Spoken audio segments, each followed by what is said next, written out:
Hello, welcome to Electronics Education. This is Vincent Chang. In this lecture video, we're going to continue the series on frequency response. From frequency response to Bode Plot, part 2. We're going to focus on phase frequency response of the Bode Plot. Single time constant low pass. Single time constant low pass function. So the transfer function shown on the slide is the single time constant or single pole low pass function. Low frequency gain is K, and the pole frequency, two parameters for this kind of transfer function. Number one is the low frequency gain, which is K, and then the pole frequency in the denominator, which is omega P. So when a signal comes in with different frequency component, then we already investigate the magnitude response. So here's the result. The blue one is the asymptotic Bode diagram, the blue, right? So you have the low frequency asymptote and then the high frequency asymptote. And the red curve is the actual diagram. And now in this lecture, we are going to investigate the phase frequency response of this type of single pole transfer function. Again, on the log scale, on the frequency axis, we use the log scale. And the vertical now is the degree, right? Phase. So you have the 0 degree, negative 30, negative 45, and negative 70. And the maximum phase shift for a single pole circuit is negative 90. All right. So what's the phase response? So how to draw this phase response? So different frequency component experience different phase shift, right? So let's start with the math. Replace S with j omega. Omega represents the physical frequency. Now, the transfer function becomes a complex number. The complex number. So what's the phase response for this complex number? The theta represents the phase angle of the transfer function. The complex transfer function. Again, the theta represent the phase angle of the complex H. We can simply just put down the phase angle of H based on what we learned from basic math. All right? So because it's in the denominator, which means the angle for this complex was somewhere between 0 to negative 90. All right? 0 to negative 90.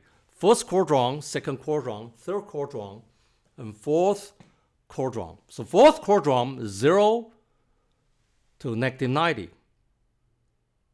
Do you really understand this? Do you really understand this? Because let me teach you this, all right? Let me just teach you, say, let me grab this.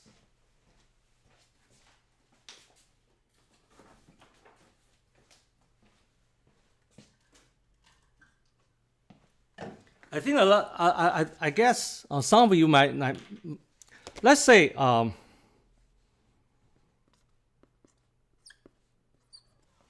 what's the phase angle of this? Can you read this? 1 plus J2, right? It's easy. It's arctangent 2. Why is arctangent 2? This is real. This is imaginary. So 1, 2. This is the angle. Right? This is angle. 1, 2, arctangent 2, right? And then what about this? What about it? What about this? So how to get the phase angle of this? You do you times the complex conjugate, right? So it times, because we use the screen capture, that's the only way. And then like this. I'm happy I can still find a way to help you with this. All right? So this is the complex conjugate, this term. It times the complex conjugate. So see, the real part is positive. The imaginary part is negative. So now, the real part is positive.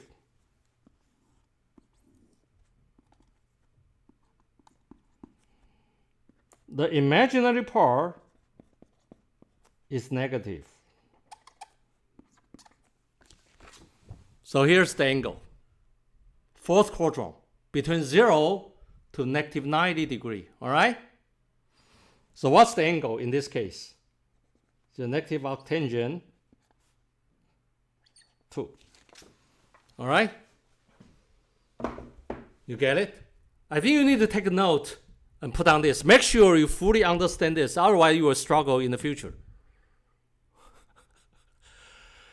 All right? Okay, so now, let's go back to the slide. So based on what I just told you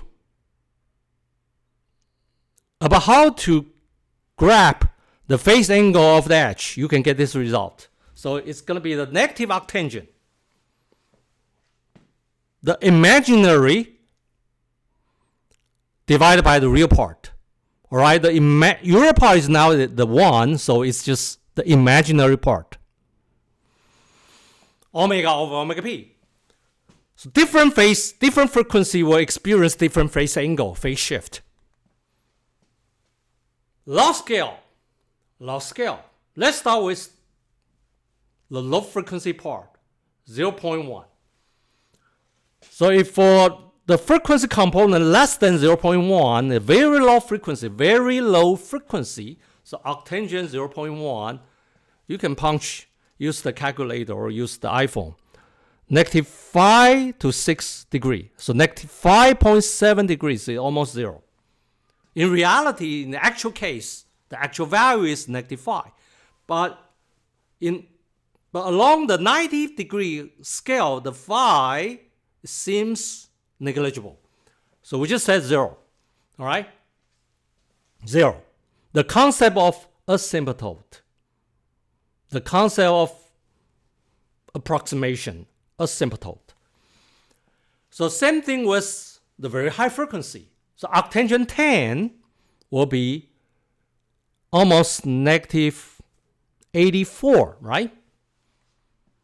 84.3 degree. 84 degree approaches negative 90. Approximation. 0.1, 0 degree, 10 omega p, 90 degree. So 2 decades, all right? 1 decade, 2 decade. So 100 times frequency scale. And then what? At omega p, arctangent 1, 45. Arctangent 1, 1. So 45, right? 45, negative 45.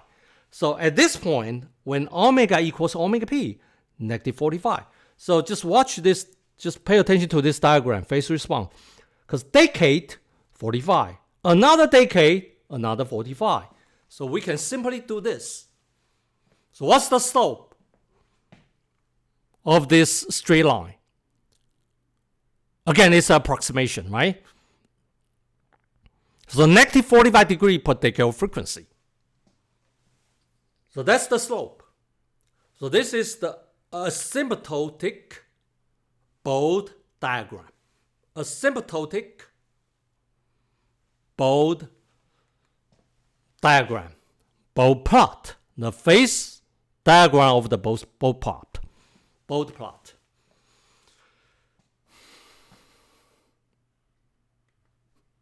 So actual phase response is the red curve. All right. So 5 degree at 0.1 omega p and 84.3 at the 10 omega p. So this is the actual and Bode plot. So this lecture will focus on the phase response. I guess the most challenging part is not electronics. Probably it's the math. So how, when you face this complex transfer function, how you're gonna nail the phase angle of the transfer function. And the next step is to plot the phase angle in terms of with respect to different frequency. All right. So this is the focus of this lecture is the phase frequency response on the Bode diagram. We have come to the end of this lecture. Thanks for watching.